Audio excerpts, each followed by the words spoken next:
Class 10th के question number 7 को। तो क्वेश्चन नंबर 7 है हमारा, drive the formula for the volume of frustum of a cone. यानी कि यहाँ पर हमें फ्रस्टम के वॉल्यूम का फॉर्मूला बताना है कि ये कैसे बनकर तैयार हुआ है, यानी कि ड्राइव हुआ है। तो सबसे पहली बात हम क्या जानते हैं कि फ्रस्टम हमारा कोन का ही एक पार्ट होता है। अगर इस कोन को बीच से कट कर दिया जाए तो हमारा फ्रस्टम बन जाता है। तो हमारा फ्रस्टम कोन का ही एक पार्ट हो गया है। अब अगर बात की जाए फ्रस्टम की वॉल्यूम की, तो हम यहाँ पर क्या करेंगे कि इस बड़े वाले कोन के अंदर से ये जो ऊपर इसका छोटा वाला कोन है माइनस कर देंगे, तो फ्रस्टम की हमारी वॉल्यूम फाइन हो जाएगी। तो फर्स्टली हम यहाँ पर कोन की नेमिंग कर देते हैं। तो सबसे पहले ये पॉइंट होगा हमारा ए, ये होगा बी, इसी तरह से ये सी, ये हमारा डी, और ये पॉइंट होगा पी पॉइंट, और ये पॉइंट होगा हमारा एस, और ये होगा हमारा टी पॉइंट। अब बात करेंगे कि अगर इस पूरे के पूरे बड़े कोन की स्लैंट हाइट को किससे डिनोट करेंगे, कैपिटल एल से, और इस पूरे बड़े कोन की ऑल ओवर हाइट को कैपिटल एच से डिनोट करेंगे, और इस पूरे के पूरे बड़े कोन की रेडियस को कैपिटल आर से डिनोट करेंगे। अब ऐसे ही छोटे वाले कोन की बात करते हैं। तो छोटे कोन की स्लैंट हाइट को स्मॉल एल से डिनोट करेंगे, ऑल ओवर हाइट को स्मॉल एच से, और छोटे कोन की रेडियस को स्मॉल आर से। अब ऐसे ही फ्रस्टम है हमारा, फ्रस्टम की स्लैंट हाइट को L1 से डिनोट करेंगे, और फ्रस्टम की पूरी हाइट को H1 से डिनोट करेंगे। अब फ्रस्टम की जो ऊपर वाले पार्ट की रेडियस होगी, ये छोटे वाले कोन से अटैच थी तो स्मॉल आर हो जाएगी, और बड़े वाले पार्ट की जो फ्रस्टम की रेडियस होगी बड़े वाले कोन के नीचे वाले पार्ट हिस्से से ये अटैच है तो कैपिटल आर हो जाएगी। तो फर्स्टली हम लिखेंगे वॉल्यूम ऑफ फ्रस्टम को फाइंड करने के लिए, यानी कि इस फ्रस्टम की वॉल्यूम को फाइंड करने के लिए volume of cone A P B, यानी कि बड़े वाले कोन की वॉल्यूम में से छोटे वाली कोन की वॉल्यूम को माइनस करेंगे। छोटे वाला कोन क्या है हमारा, सी पी डी। तो कोन की वॉल्यूम का फार्मूला क्या होता है हमारा, सिलेंडर की वॉल्यूम का 1/3 यानी कि 1/3 पाई। बात कर रहे हैं बड़े वाले कोन की, तो बड़े वाले कोन की रेडियस को लिखेंगे कैपिटल आर और कैपिटल एच। अब ऐसे ही छोटे वाले कोन की वॉल्यूम के लिए फॉर्मूला लगाएंगे 1/3 पाई स्मॉल आर और स्मॉल एच। अब यहाँ पर हमारा दोनों ही साइड पर 1/3 और पाई कॉमन है, तो पहले इसको कॉमन ले लेंगे 1/3 और पाई को। तो इधर से क्या बचेगा, आर स्क्वायर और कैपिटल एच, और इधर की साइड से स्मॉल आर का स्क्वायर और स्मॉल एच। अब हमें यहाँ पर क्या करना है कि फ्रस्टम की वॉल्यूम का फॉर्मूला फाइंड करना है। तो यहाँ पर हमारी जो रेडियस है वो इस फ्रस्टम की वॉल्यूम के अंदर कैपिटल आर भी है और स्मॉल आर भी है, पर यहाँ पर जो हमारे फ्रस्टम की ऑल ओवर हाइट है H1 है, और यहाँ पर क्या है स्मॉल h है और कैपिटल H है। तो हम यहाँ पर क्या करेंगे कि कैपिटल H और स्मॉल h को कन्वर्ट करेंगे अपना H1 के अंदर, तो फिर हमारा फ्रस्टम की वॉल्यूम का फार्मूला फाइंड हो जाएगा। तो H1 को लाने के लिए सबसे पहली बात हमें क्या ध्यान रखनी है कि अब जैसे कि हमारे पास ये एक कोन है, अब कोन की हाइट और रेडियस मिलकर 90 डिग्री का एंगल बनाती है, यानी कि राइट एंगल ट्रायंगल बनता है। तो ऐसे ही छोटे वाले कोन के अंदर S पॉइंट पर राइट एंगल ट्रायंगल बन रहा है, और बड़े वाले कोन के अंदर T पॉइंट के ऊपर राइट एंगल ट्रायंगल बन रहा है। तो यहाँ पर हम H1 को फाइंड करने के लिए क्या करेंगे कि इन दोनों ही ट्रायंगल्स को एक दूसरे के सिमिलर प्रूफ करेंगे, और सिमिलर प्रूफ करने के बाद इन दोनों ही ट्रायंगल्स की साइड्स के रेशियो को एक दूसरे के इक्वल प्रूफ करेंगे, तो हमारी H1 की वैल्यू फाइंड हो जाएगी। तो सबसे पहले हम आएंगे अपने बड़े ट्रायंगल PTB के अंदर और ट्रायंगल PST के अंदर। तो सबसे पहली बात हमें यहाँ पर क्या ध्यान रखनी है कि छोटे वाले ट्रायंगल में S पॉइंट से छोटा ट्रायंगल हमारा 90 डिग्री है, और बड़े ट्रायंगल के अंदर T पॉइंट से ये हमारा 90 डिग्री है। तो यहाँ पर हम क्या लिखेंगे कि एंगल PTP इक्वल है हमारे एंगल PST के। एंगल PTB मतलब ये 90 डिग्री का हो गया, और ऐसे ही PST ये भी हमारा 90 डिग्री का। तो ये दोनों एक दूसरे के इक्वल हैं, रीज़न में लिख देंगे ईच 90। अब यहाँ पर इसका P पॉइंट देखेंगे, P पॉइंट छोटे वाले ट्रायंगल के लिए भी है और P पॉइंट बड़े वाले ट्रायंगल के लिए भी है। इसका मतलब ये दोनों के लिए ही हमारा कॉमन है। तो यहाँ पर हम लिख देंगे कि एंगल TPB इक्वल है हमारे एंगल SPD के, क्योंकि दोनों के अंदर ही P पॉइंट हमारा कॉमन है, तो रीज़न में लिख देंगे common. Angle criteria triangle PTB similar हो गया हमारे ट्रायंगल पीएसटी के। अब दोनों ट्रायंगल एक दूसरे के सिमिलर हैं तो इसका मतलब इन दोनों की साइड का रेशियो भी एक दूसरे के इक्वल होगा। तो पहले हमारा बड़ा ट्रायंगल है तो बड़े वाले ट्रायंगल की साइड को लेंगे।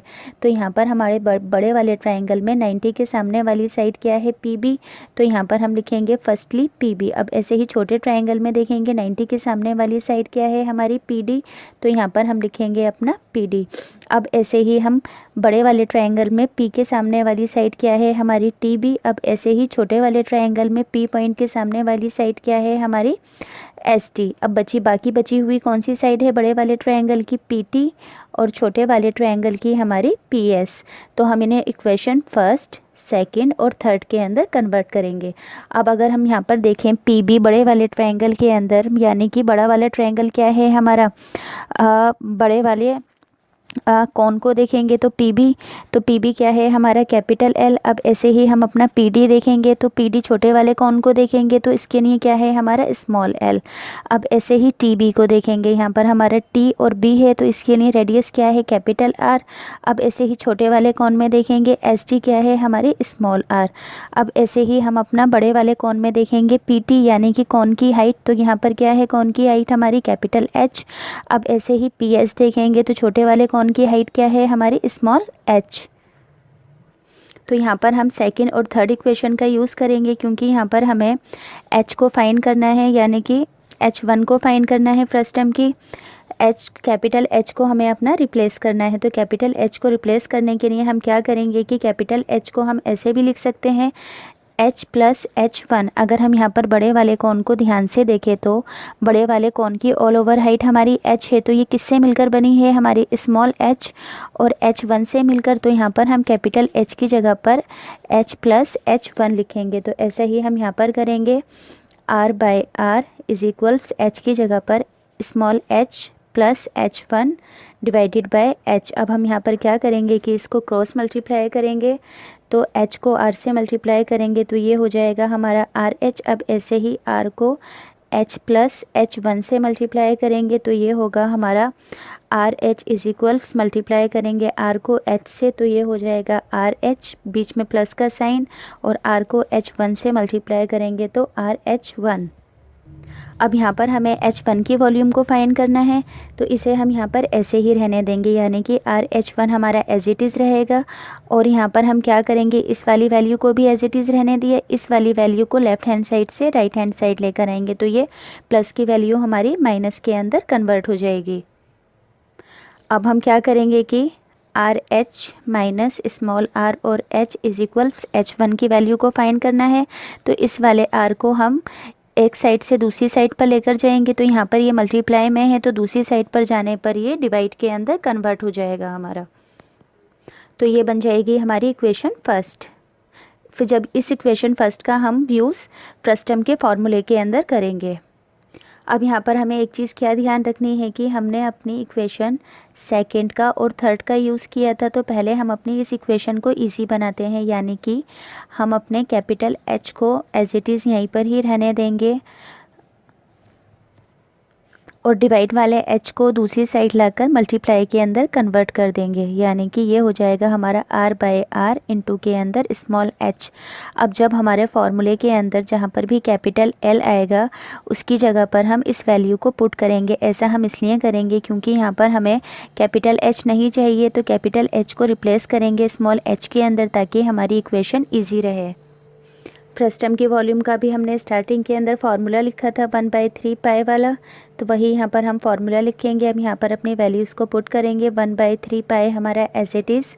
अब यहाँ पर R square as it is. अब कैपिटल H की जगह पर हम अपनी इस वाली वैल्यू को रखेंगे, यानी कि capital R divided by small r into के अंदर H माइनस R स्क्वायर और H को।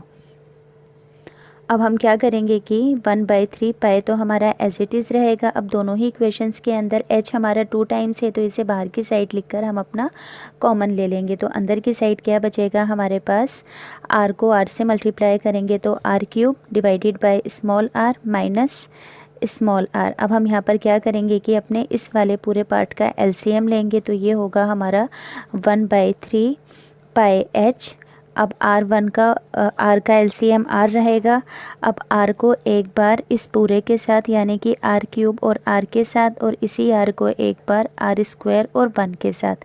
अब यहाँ पर हमारा R से R कैंसिल, तो यहाँ पर आया R क्यूब माइनस, अब नीचे वाले 1 की तो कोई वैल्यू नहीं होती, R को R से मल्टीप्लाई करेंगे तो स्मॉल r का क्यूब। अब यहाँ पर हमारा a cube minus B cube वाला फॉर्मूला बन लगेगा, यानी कि a minus B, A square plus B square plus A B. तो ऐसा ही हम यहाँ पर करेंगे, 1/3 पाई h को एज इट इज़ रखेंगे। a माइनस बी यानी कि a है हमारा कैपिटल R और b है हमारा स्मॉल r, तो ये होगा हमारा, बड़े वाले ब्रैकेट में रखेंगे इसको, r माइनस r, फिर a स्क्वायर क्या होगा हमारा कैपिटल R का स्क्वायर, b स्क्वायर होगा स्मॉल r का स्क्वायर, प्लस ए बी का मतलब कैपिटल R और small r divided by r। अब हम अपनी इक्वेशन फर्स्ट को ध्यान से देखेंगे। यहाँ पर हमारा h1 है, तो h1 की जगह पर हम यहाँ से इस वाले h को रिमूव करेंगे, इस वाले h को रिमूव करेंगे, r माइनस r को रिमूव करेंगे और इस वाले r को रिमूव करेंगे, यानी कि इन तीनों की ही जगह पर हम क्या लिखेंगे, अपना h1। तो हमने यहाँ पर क्या लिखा, अपना h1। तो यहाँ पर हमारे पास क्या बचा, कैपिटल R का स्क्वायर प्लस स्मॉल r का स्क्वायर प्लस कैपिटल R और स्मॉल r। तो फार्मूला यहाँ पर हमारा कंप्लीट हुआ फ्रस्टम की वॉल्यूम का, क्योंकि फार्मूले में हमें अपना h1 ही लेकर आना था। तो फार्मूले को 1/3 पाए capital R square plus small r plus R/r और h1। तो यहाँ पर हमारा फ्रस्टम की वॉल्यूम का फार्मूला फाइंड हो गया है। अगर आपको ये क्वेश्चन अच्छे से समझ में आया है तो वीडियो को लाइक, सब्सक्राइब और शेयर ज़रूर करें।